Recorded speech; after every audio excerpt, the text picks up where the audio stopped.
You know that moment when you're looking at two triangles and maybe one is spun around or flipped over and you just have this feeling they're connected somehow, right? But you can't quite prove it? It's a super common puzzle, and today we're going to crack that code for good. And this, right here, is the perfect question. It gets straight to the heart of what makes this tricky. So you know what? Let's make this whole explainer about answering this exact question. So yeah, how do we get past just kind of squinting at them and guessing? We need a solid method, a system that works every single time, no matter how they're twisted or turned.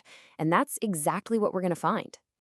Okay, first things first, we got to get on the same page about what the word similar actually means in geometry. It's not just a casual observation, it's a real, rule-based definition.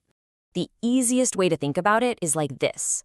One triangle is just a scaled up or scaled down version of the other. Imagine taking a photo and resizing it. As long as you don't stretch it weirdly, the shape stays the same, even if the size changes. That's similarity. So, for any two triangles to get that official similar stamp, they have to pass two tests. First, all their matching angles have to be identical. And second, all their matching sides have to have the exact same ratio. Now, here's the good news. You don't actually have to check all three angles and all three sides every single time. That would take forever. Luckily for us, there are some awesome shortcuts. A toolkit, if you will, to prove similarity way faster. Our first tool is a beauty. It's called angle-angle, or AA. And it is so simple. If you can just prove that two angles in one triangle match two angles in the other, you're done. They are similar. Why? Well, think about it. If two angles match, the third one is forced to be the same, right?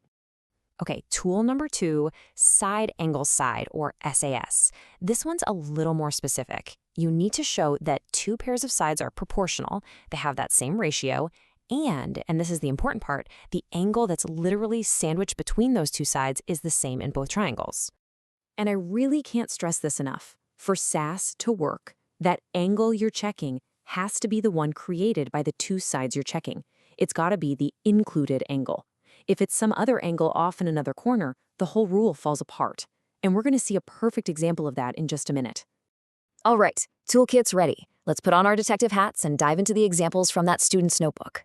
It's time to apply these rules to some real-life problems. Let's start with a nice, straightforward case. See these two? They're sitting pretty, facing the same way. This is a perfect warm-up for us. So which tool from our kit should we use? Well, right away, we can see they both have a 60-degree angle. Check. And they both have an 80-degree angle. Double check. That's two pairs of matching angles. So we grab our AA rule and boom. We can say with 100% confidence, these triangles are similar. Easy as that. And here's a quick pro tip. When you write this out formally, the order you write the letters in matters a lot. Saying triangle CAB is similar to RQP isn't random. It means angle C matches angle R, angle A matches angle Q, and so on. It's how you keep track of which parts correspond. All right, here we go, the main event. This is the exact problem we were asked about.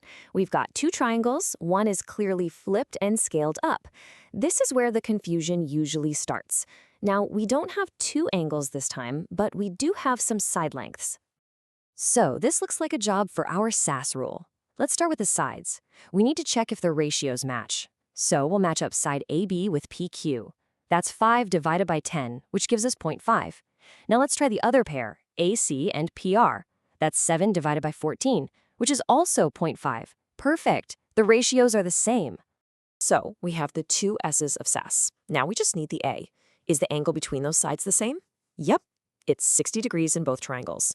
So the ratios match, the included angle is equal, that's a bingo. They are absolutely similar by the SAS rule. See? The flip doesn't matter one bit as long as the math checks out. But now, look at this one on the right. This is a classic trap. The numbers, 5, 7, 10, 14, 60 degrees, are all the same as the last problem. But there's one tiny crucial difference that changes everything.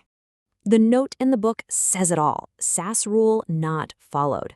So these two triangles are not similar. What's the deal? Why not? Here's the catch. The two sides we know are the ones with length 5 and 7. The angle that's sandwiched between them is angle A. But look at the diagram. The angle they gave us is angle B, which is 60 degrees. Since the 60-degree angle isn't the one stuck between our two known sides, the SAS rule just doesn't apply. we can't use it. So, okay, this is cool for math class, but why do we care? Does this stuff actually matter? Oh, for sure. The idea of similarity is literally all around you, every single day. Seriously, think about it. Every time you use Google Maps, you're looking at a shape that's mathematically similar to the actual streets. When an architect makes a tiny model of a huge skyscraper, that's similarity in action. Even when you resize a picture on your phone is using these exact principles to keep everything in proportion. It's everywhere. So this isn't just about passing a test. It's a fundamental concept for understanding scale and shape in the world. Now that you know the rules of the game, I've got a question for you. Where are you going to spot similarity next?